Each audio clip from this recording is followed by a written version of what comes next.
On today's episode of Phinside The NFL, I am joined by Damian Parson of Locked On NFL Draft. We're going to talk about the Miami Dolphins, what the top priority should be for them in the draft, and so much more. Do me the favor, smash the like button, subscribe if you are new, and as always, let's get into this one.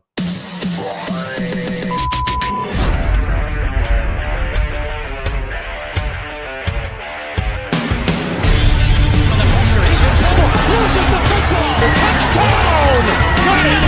You have got to be kidding me. Jalen Waddle has a Dolphin touchdown. And he will score! Field on the near side, that open, touchdown!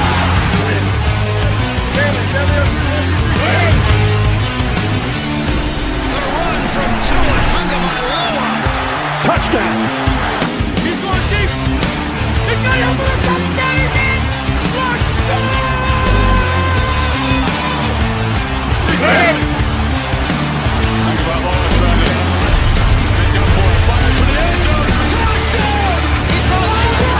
Touchdown! Beautiful day to be a Dolphin fan. Let's go!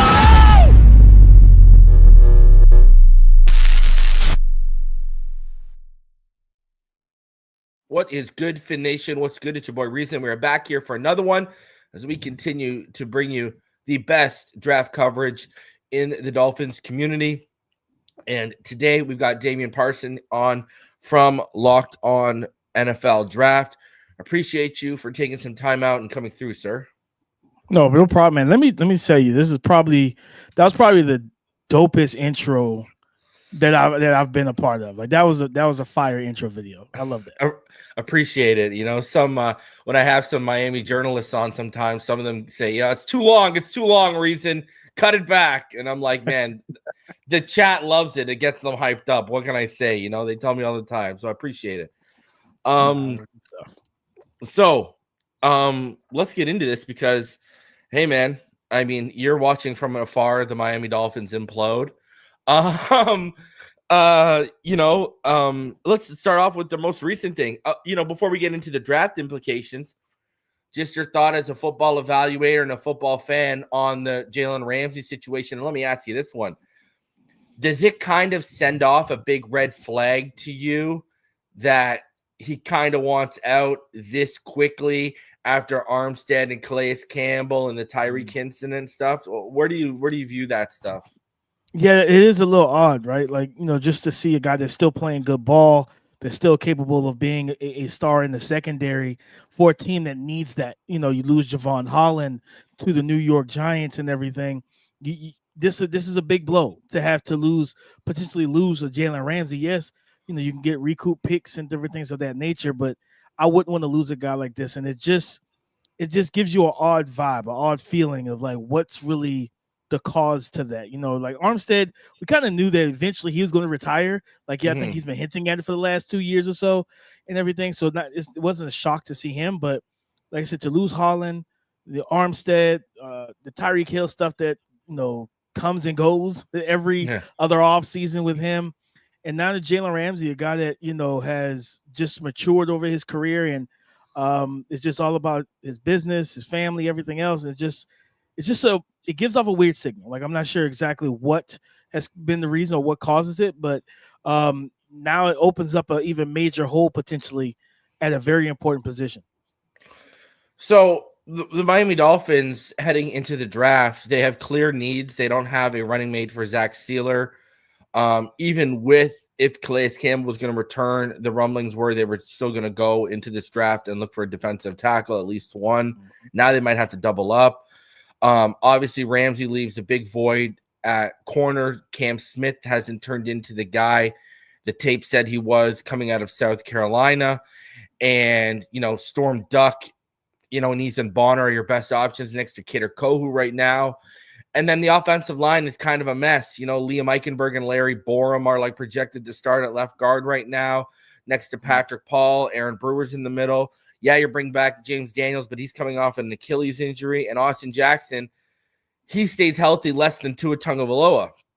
So What if you're the Miami Dolphins? What would be your top priority heading into the draft? Replacing Jalen Ramsey, fortifying that offensive line, maybe having your pick of the crop of defensive tackle because maybe only Mason Graham is off the board by the time you pick at 13. Where would you be going there as your top priority if you were in the shoes of Chris Greer? If I was Chris Greer, I would just basically base everything off what does the board look like when we hit 13? When that pick, when it says the Miami Dolphins are on the clock, if a Will Johnson is on the board, I'm heavily considering making that my first selection, especially if it's different if if it's like a Myles Garrett situation with Jalen, where it's like, yeah, I'm gonna ruffle some feathers, force the team to give me an extension, give me some more money, things of that nature, then fine. And you keep him, I'm cool with that. And then you can get another corner day 2 of the draft, right?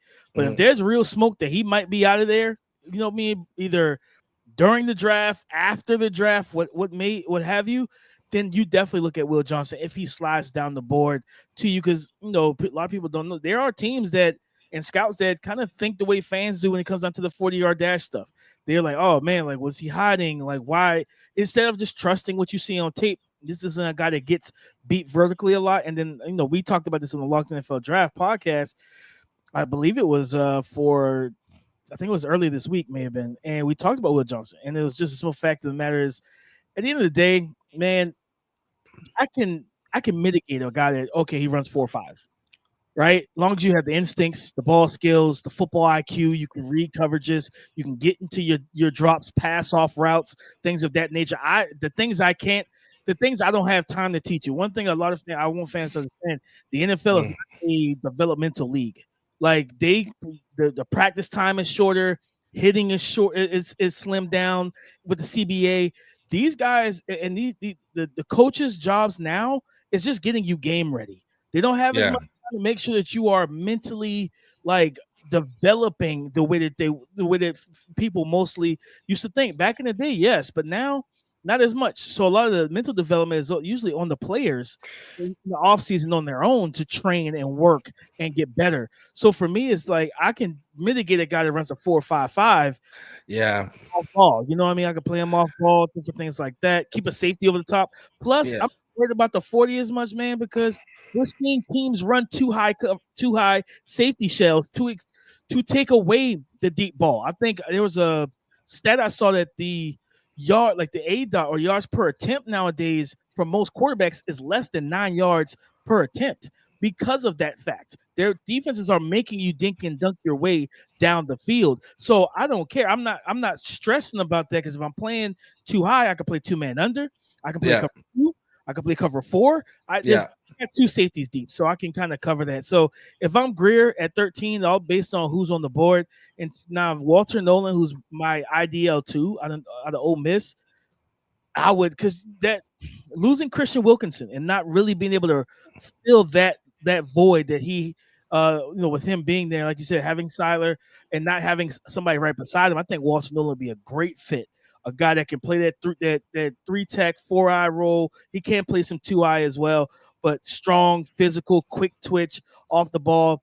This dude's disruptive, and putting him in the actual position, not telling me, hey, play 0-tech as a nose tackle at 6'4", 300 pounds, where he's more reduced inside as a single gap penetrator. He's one of the more disruptive defensive tackles in this class. Saw him in Mobile back in January. This dude was so difficult to block. They didn't really. Offensive lineman had no answer for him, and you don't usually see interior defensive linemen with loose hips, but his ability to double hand swipe and flip his hips and turn to the quarterback is special. This guy can absolutely get after the quarterback. You're talking about coverages. The Miami Dolphins ran about 23% of their coverage in cover 2 and about 30% in cover 3. And I think Will Johnson, he's so elite with the play developing in front of him, right? I mean, he's easily the best off-man corner in this class, and I don't think it's particularly close. And you said something interesting about the development, and it made me think of Travis Hunter and guys like Will Johnson. This is what, like, I think Travis Hunter might be one of the smartest players in the draft, let alone 100%. At wide receiver or corner. I think this is why football IQ is so valuable nowadays, because of what you're talking about, right? They can absorb more. You don't need to I have Richmond Webb. We haven't done the show the last couple weeks because we've had some scheduling conflicts, but I have him every week, every Wednesday. Greatest offensive tackle to ever play for the Miami Dolphins. And he talks about it. He said, back in the day, we'd practice in the morning. They would tape it. You'd go in, right? You'd watch the tape from the practice. You'd correct the stuff, and you'd go out and you practice in the afternoon. Nowadays, how many contact practices do you have a year? What is it, like 10 or 11 or something like that? Like, it's very minimal now, right? So I think you made a very, very good point that not enough people think about. And I'll add you one thing. You know why you're seeing the two highs so much? Right here, baby. Okay, what we did in 2022, 2023. That's why we're seeing the two highs so much. I want to stick with Walter Nolen. We'll talk more about it backstage. Are you worried about the off-field concerns, especially at 13? And I'm gonna plant my flag. I'm a Kenneth Grant guy. I think you talk about a freak for that size, an alien. The NFL loves aliens, right? I think the pass rush upside, you brought up Christian Wilkins. This is why I think they're going to be in love with a guy like Kenneth Grant in terms of you can see he needs a little bit of refinement, improvement as a run stopper, but that pass rush upside for that size, I literally go to sleep, Damian, and I dream about that play against Washington where he collapsed the interior and the guard with one arm. And then that is special stuff. Do you think 13 might be too high for any of these defensive tackles? And do you see a potential Mason Graham slide at all or no?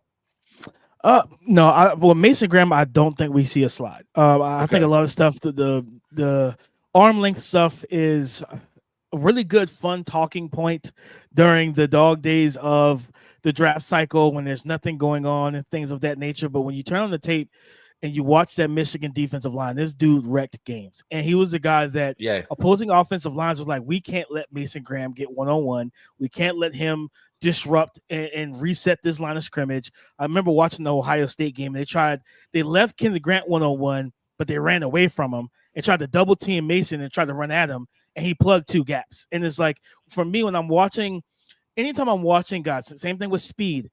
If it doesn't show up on tape, I'm not truly concerned. And that's why the 40 time for me doesn't really, I don't weigh it as much. Just don't run a terrible time. Like if you run 4.7, 4.8, it's like, okay, if you're a skill position, like if you're Xavier Estrepo, you can't run 4.7. You know what I mean? Like, I'm sorry, you can't do that.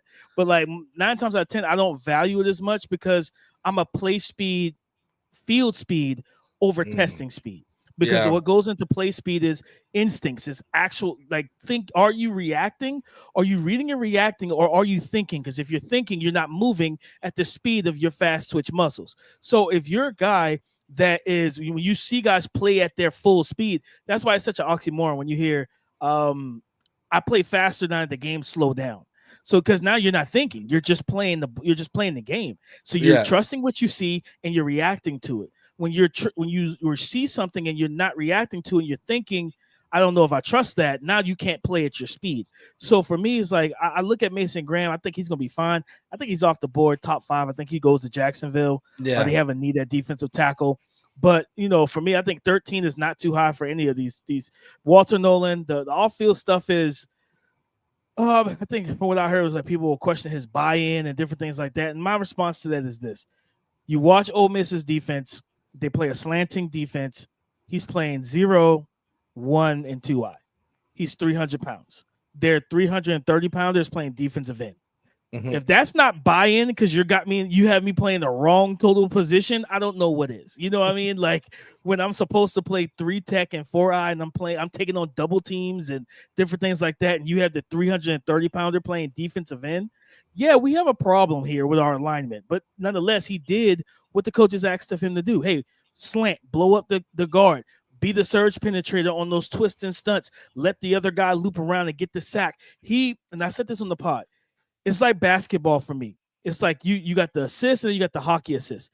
He doesn't always get the sack, but he creates it for someone else with his penetration in the backfield, with him taking on multiple blockers. That's why I think his ceiling is so high about getting him as a one-on-one guy in the league. You pair him with a bigger nose tackle, you know what I mean? Or, dear God, he falls to 32 to Philadelphia, and it's him and Jalen Carter, and then everybody's like, how do we end up with this problem, right? Yeah. So I think Kenneth Grant at 13 makes a lot of sense too.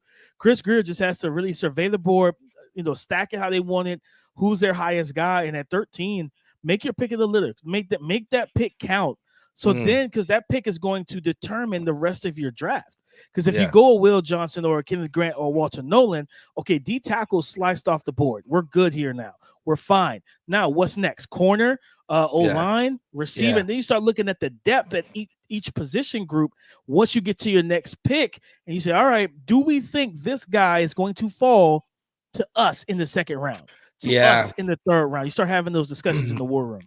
Well, can I be honest with you? It almost feels like if you don't take corner at 13, at 48, you may be a little stuck because it sounds like Savon Revel is climbing, and he should. That 2023 tape is freaking elite. I don't care what anyone tells me. And if Savon Revel tested and if Savon Revel was healthy in 2024, it would be him number 3 at worst instead of Jahdae Barron. Man, I've heard buzz that Savon might even still go in the first round. Trey Amos, best man corner, arguably with Thomas in this class, and I'm hearing Brown 1 buzz on Trey Amos. I love the tape. You might be stuck at come 48 of there might not be that, I mean, what do you hope? Benjamin Morrison slips to you like because of the injury, and that might not even happen. No, you're right. I think I think there's going to be a run on corners towards the back end of the first to that beginning to middle part of that second round. And if you're a team that needs a corner, and like you said, it's all the draft is a lot of time. It's all about investments. Every draft pick is an investment. You have to think about the return on the investment. What's the ROI? But also you have to think about risk assessment of if we don't go Will Johnson here, what's going to happen with the second round pick? And that's when you have to start trying to feel and sense the board. When you're at 13, it's a lot harder to do that higher up in the draft than you're at. Okay, we're at 20, only 2 corners. If you count Travis Hunter, only 2 corners that come off the board, him and Will Johnson. You're like, you know what? I kind of feel okay. If you're at 25, only 2 corners are off the board. You're like, you know what? Yeah, I feel okay. But at 13, it's hard to get a feel for what's about to happen since you're above majority of the crowd in the draft. Well, now this team has a serious question at left guard right now. Left tackle, we don't know what Patrick Paul is. A guy I've been pushing for months since before the Senior Bowl, and I loved his fit in Miami, and I see he's starting to get mocked there a little bit, is Jonas Savaianea, hoping he's on the board at 48. Damian, a guy I would love, but I don't think he's good. I think he goes in the 20s. He's not going to be there 48. Donovan Jackson, man. I mean, that tape against Derek Harmon in 2023, man, like he was turning that back to the sideline and moving him out of the run lane. Like it's elite. But I fear that some teams legitimately view him as a left tackle option. And I got a hot take for you. I would probably take him before Josh Simmons because that patella injury worries the hell out of me for that big of a man. If those lower extremity injuries start stacking up, you can start having a problem with a bigger guy like that. What are your thoughts with the offensive line? Do Armand Membo or Will Campbell make it out of the 10, out of the top 10? And do you think 48 is probably the best spot to target a guard for the Miami Dolphins? Yeah, I think Membu and Campbell are probably locks in the top 10. I think Campbell's going to be the pick at 4 to the New England Patriots, and I think Membu's going 7 to the New York Jets. I'm sorry, to pair him with Fashanu and everything like that. They have a need there. Justin Fields, get him comfortable, get the seal that wide zone run game they're probably going to run with Breece Hall and things of that nature. 2 athletic, long arm, strong tackles for basically the cornerstone of your offensive line. And I think with them, for me, Donovan Jackson, I love the kid, man. I love his game. People when he got that start, his first start at tackle was against Abdul, and I was like, this is a rough way to get your first start at tackle, and he struggled. But after that, he pitched a shutout, man, at tackle, and this guy had an incredible run after that game, starting at tackle. And I wouldn't be shocked if a team says, you know what, we're good at guard, we're good at center, we do have a need at left tackle, and they might have an older tackle that they say, you know what, he can start there. let's get Donovan Jackson. Let's kind of prep him to be the tackle. Let's see how he handles himself in camp. If the foot speed is adequate enough for you, if the movement skills are good there for you, then you say, you know what, I'm leaving him there. But at the end of the day, I think has a high ceiling as a guard. Like you said, the tape, in 2023 and everything. This guy moves people, man. He had a first round grade for me as a guard in the summer. Yeah, he moves people. He creates rushing lanes. He protects well. He's got the lateral movement on the inside. Like this, and he knows how to use his hands well. So I think, I definitely think he's going to be, he's that dark horse that people aren't talking about as a first round pick on the offensive line that I think people should kind of start getting familiar with, because I'm looking at teams like the Seattle Seahawks having the need there at 18. And if if there is a little bit of a run on, because, Cincinnati needs a guard, Arizona needs a guard. It's like 3 straight teams after Atlanta that needs a interior offensive lineman. And I could see a Gray Zabel and Tyler Booker coming off the board early, in front of Seattle. And then Seattle says, you know what, that's fine. I'll take Donovan Jackson, and we're going to be good at left guard. So I think there, and for the second round pick, I look at a guy, and to me, he dealt with the injuries this year. Tate Ratledge from Georgia. He is good. Yeah, physical, he is very good. He moves people. Good footwork, man. I wish he was healthy all season, because his stock would have been a lot different if he stayed healthy. I agree. Yeah, and his play backs up that amazing haircut. Let me tell you that. Like I agree with you. I love the mullet. Mullet. I agree with you 110%. Tate Ratledge, Jonas Savannah, they had 48. Listen, I'll give you a hot take. You wouldn't see a tear for me or hear a complaint from me if they said, hey, just take Donovan at 13. Like if let's say they don't want to take defensive tackle because, like you said, it's so deep of a class. They think, okay, we can attack it at 98, 115 or 48, whatever. And then they said, hey, Will Johnson, let's say he's off the board. Let's say he goes to San Francisco because they got to replace Javarius Ward. Membo and Campbell are gone. I wouldn't be mad if they said, yep, Donovan Jackson. You know why? Stick him on left guard. And hey, this is a season where we need results. If Patrick Paul isn't giving it to us, we can kick him back out as a swing for now, move Donovan to left tackle, and you could try to find a guard at the deadline, and work that way. I mean, I'm very high on Donovan Jackson. I think that kid's going to be an absolute stud. I like Tyler Booker, but I think he's more for like a manpower gap. I think he'd be a disaster with what we'd ask him to do. Yeah, that wide zone. Yeah. Tell him get up on his horse, work down the line of scrimmage. Yeah. He's definitely gonna be more of a gap scheme, vertical, run blocking team. You think about the Baltimore Ravens and things of that nature, like those type of teams that want to punt, like just smash mouth football, get downhill, because they run. I think the Browns would be a good fit for him too, because Stefanski runs wide zone and he's ran gap. You look at the years where he had both Nick Chubb and Kareem Hunt healthy.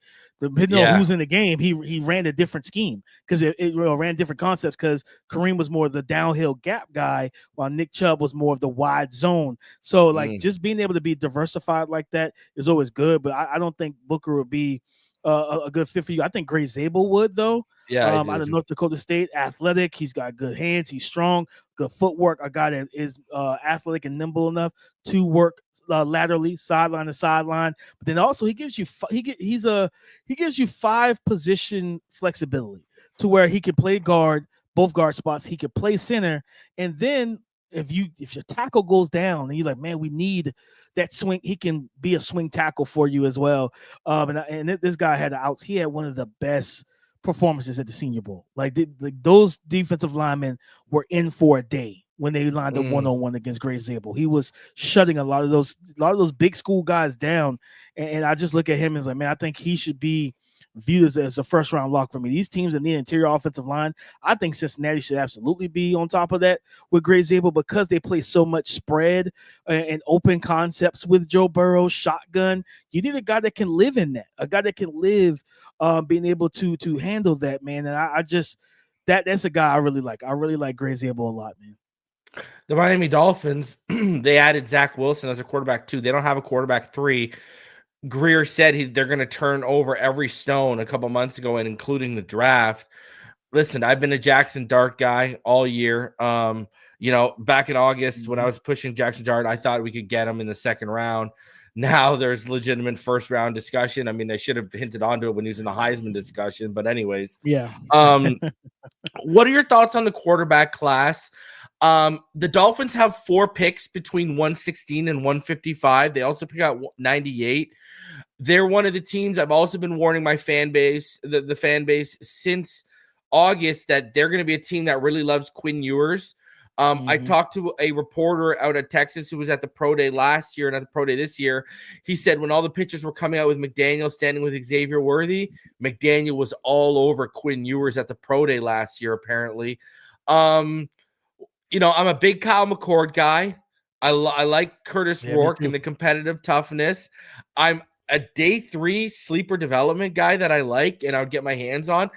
I like Seth Hennigan a little bit too. I'm not going to lie. I find a little intrigue in that. What are your thoughts on this quarterback class? And, who do you think is going to be available from 98 to the range of 116 to 155? Like, I've heard McCord day 3, Tyler Shuck. There's been back at the end round 1 buzz. You know what I mean? Like, how do you see this quarterback class playing out for one that they told us was weak, but there could be 7 going in the first 4 rounds, Damian? Yeah, I mean, I like this quarterback class, enough, right? Cam Ward, Shedeur Sanders, Jackson Dart, Jalen Milroe being a developmental guy with all the tools. They just get him in a situation with a good veteran quarterback. And you I think for teams, especially with like a Milroe, you learn from the mistake that the Colts made. The Colts, from what I was told, their plan was essentially to sit Rich, let Gardner Minshew start, let him learn behind Minshew, learn how to be a pro, things of that nature. And then they didn't just stick to the plan. Minshew didn't look good in camp. Rich looked like the better quarterback, things of that nature. Fans were buzzing about Rich. Stick to your plan. And in that way, you best out of the young prospect who needed some time to kind of develop. And for me, Jordan Love out of Utah, right? Yes, same thing. Jordan Love, Aaron Rodgers, all those guys sat, man, and it helps to be able to watch someone else do it, to be a visual learner on the sideline. So when that veteran throws that pick 6, you go into that quick little huddle with the OC and head coach and the veteran QB, and you listening to what he's being told, hey, what did you do wrong? You hearing his explanation. I read it wrong, right? Like being able to be vulnerable. So that's on me. I read that wrong. They ran trap coverage. I thought the safety was dropping back in the quarters. He was actually triggering down Hill as a robber and he stole it. You know what I mean? It's like different things of that nature. You can learn those things. And I look at Milroe, he needs that opportunity to sit and learn and then be able to just hold the clipboard for a little bit. When I look at Tyler Shuck, I do like Tyler Shuck. He's getting a lot of negative fanfare because a lot of draft experts are putting him at the back of round 1. I don't like him that high. He's got 3, I believe it was 3 season-ending injuries, and people are like, oh, he's older. I'm like, well, the reason why he's older is because he kept getting hurt. Now, one of them, broken fibula, hip drop tackle, kind of a freak situation. The other 2 were collarbone and shoulder. So it's that's kind of why he is where he is. And for me, it's like when I look at him, the arm talent is there. He's a plus level athlete. Yeah. He can make every throw at every level of the field. The main thing with him is that and to me, it's like I don't see people talking about it. It's a developmental upside with Tyler Shuck. This is a guy that only played 1 true full season of college football. Despite him being there for so long, he only played 1 full season, and that was in 2024 because of the injuries. So you're seeing a guy that has not, in my opinion, truly reached his mental peak. I agree. And if you can get him to handle pressure, tell him, hey, get the ball out. Listen, a lot of times it's all about mitigating loss. What's the bigger loss? You just taking the sack and we losing 4 yards and it's 2nd and 14, or you trying to get the ball out of your hand and throw it away and you throw a pick 6. The bigger loss is now you giving up points that our defense had nothing to do with. So coaching him up into that in that realm, also making sure that mechanically he's always engaging his feet, because sometimes he becomes an up top thrower where he doesn't dovetail, his feet isn't pointed towards his target.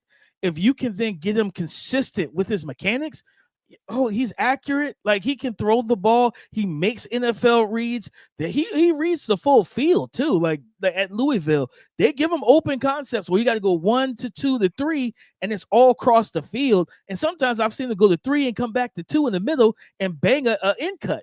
Like, this is the guy that I think has starter potential and upside. Quinn Ewers, accurate. When he's on, man, like, his accuracy is legit.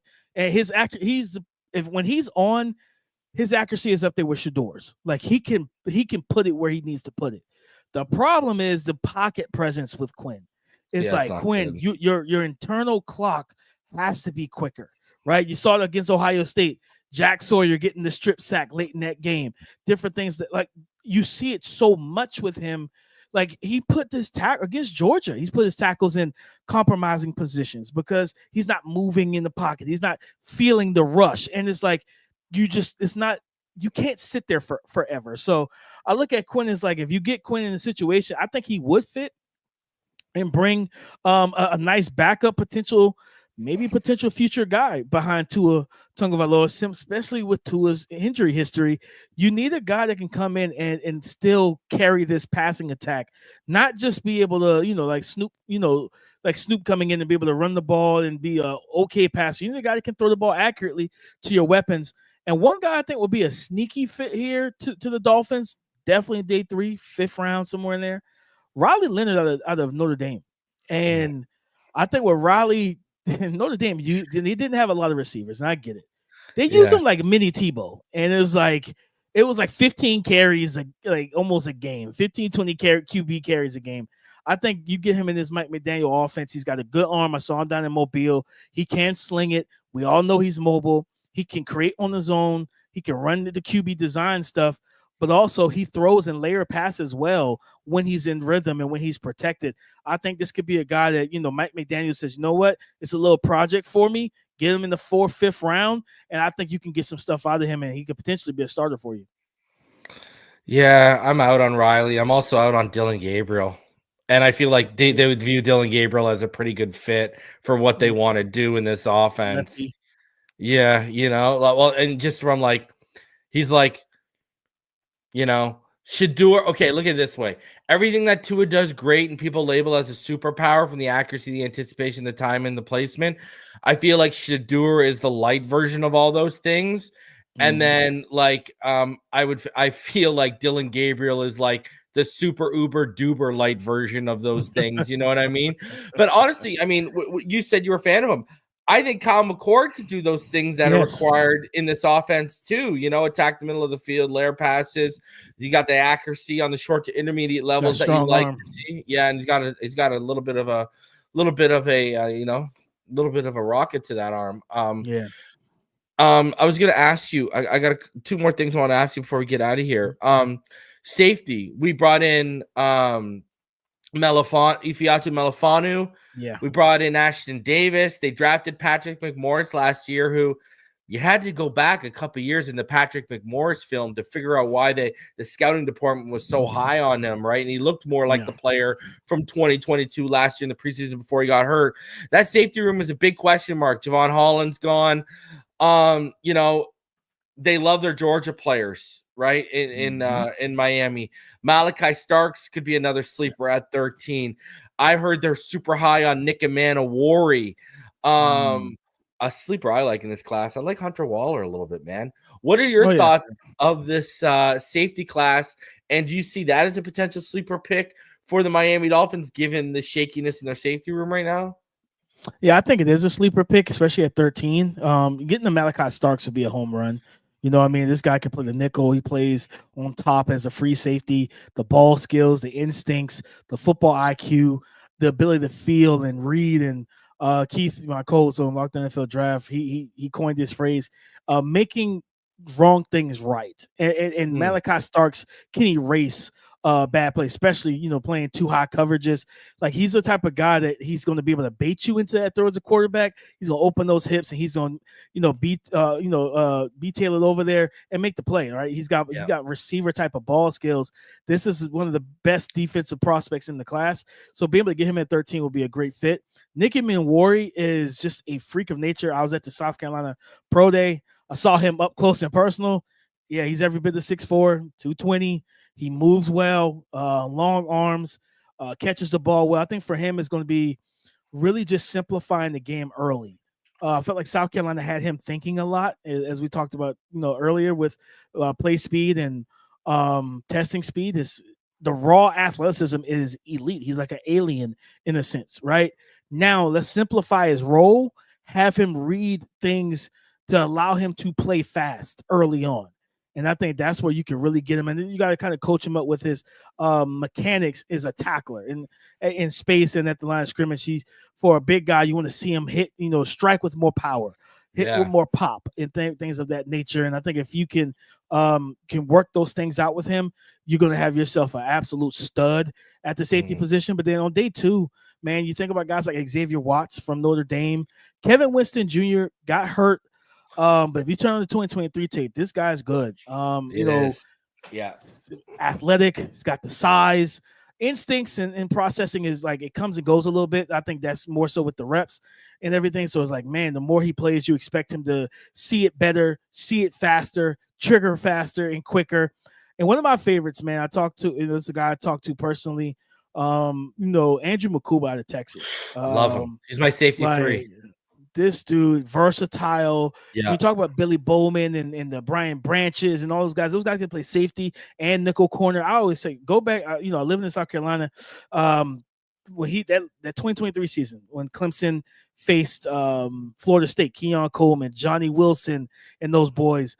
And I remember that game so vividly. They had him in the nickel against Keon and against Johnny, and he was out there locking guys up. Like he was playing outstanding ball in coverage, punching through the pocket, knocking the ball out of their hands.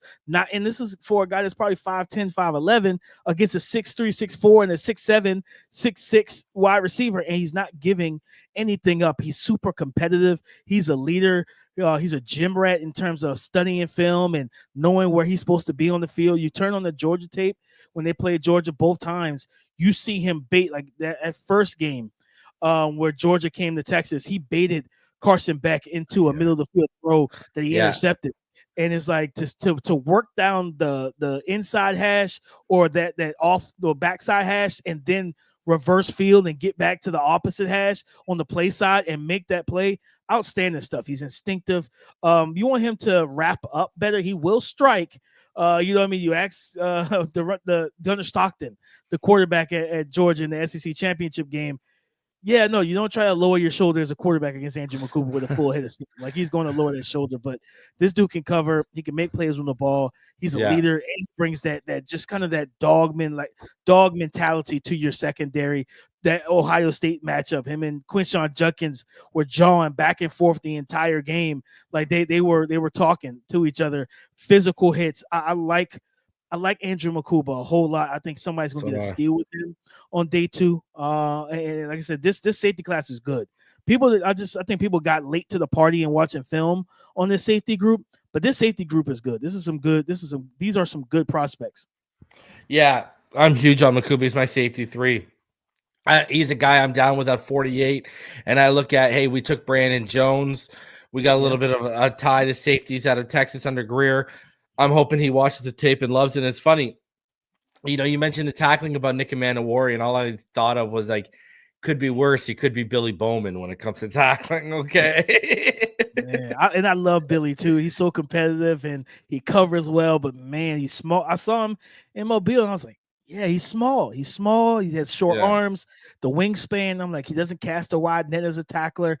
And guys just kind of run through his tackles, man. Mm-hmm. He's going to be a guy he's going to be more of a chop the tree trunk type of tackler where he's going to dive at the shins and the knees and the ankles of guys to kind of trip them up, force them to stumble if they keep their balance to try to get over them.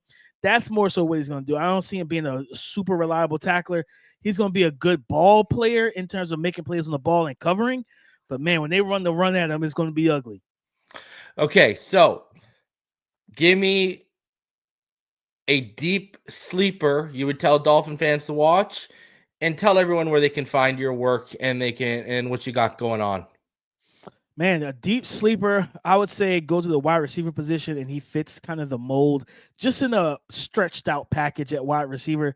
Dante Thornton Jr. from Tennessee, 6'5", 200 pounds, 4'3" in the 40. He's explosive.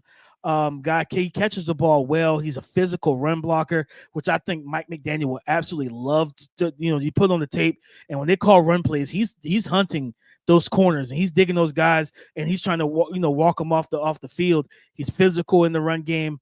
A guy that the Tennessee gimmicky Mickey Mouse offense doesn't tell their guys to run a lot of routes, but man, when he does get open, he's open. And you showing that Bama tape, he had it wasn't even a double move. It was just a straight go route, straight takeoff against off corner. And it should have been 6, but the quarterback, Nico he overthrew him. And I was just like, man, you gotta hit this. This is touchdown for me. So I think this is a guy, especially for me, I've always looked at like Mike McDaniel, if you, even with Tyreek and Jalen, get some size in that receiver room to where you're going up against teams. I go back to that playoff game against Spags, right? And Tyreek Hill talked about I know Spags. He's going to tell him, get the line of scrimmage and press those small receivers. When you have a 6'5", 200+ pound guy with 4.3 speed and he's physical, you might have to change your coverage just a little bit so that you don't get beat over the top by him. And he makes plays at the catch point. So I think day 3, this is a guy I honestly would take back into the 3rd if I'm a team that doesn't have to play him as a star receiver right away and let him develop. But 4th round, 5th round, he's one of my favorite sleepers in this class. And of course, you can find me on Twitter at DP_NFL. I have my own YouTube channel where I break down tape. I've done Jalen Walker, Walter Nolen, Ashton Genty, Marion Hampton over at The Scouting Room on YouTube. And then, of course, Locked On NFL Draft 5 days a week. And I am a scout over with Bleacher Report, so you can check out all the quarterback, running back, wide receiver, and tight end scouting reports over at BleacherReport.com. Appreciate it. And I know some people in the chat are going to appreciate it because I dropped my big board, my top 15 big board, and he just missed out on my wide receiver. A couple guys did. And there were people in my chat that, they're huge fans of his game and wanted him to be included. So I know there's going to be people in the chat that really appreciate you mentioning him as your deep sleeper. Hey, man, it was awesome to have you on. I appreciate you going over a little bit of the allotted time with me. Great conversation, man. And thank you for keeping Dolphin fans informed and up to date on the draft. Great conversation, Damian. Hopefully we can do it again, especially next draft season, sir. Absolutely.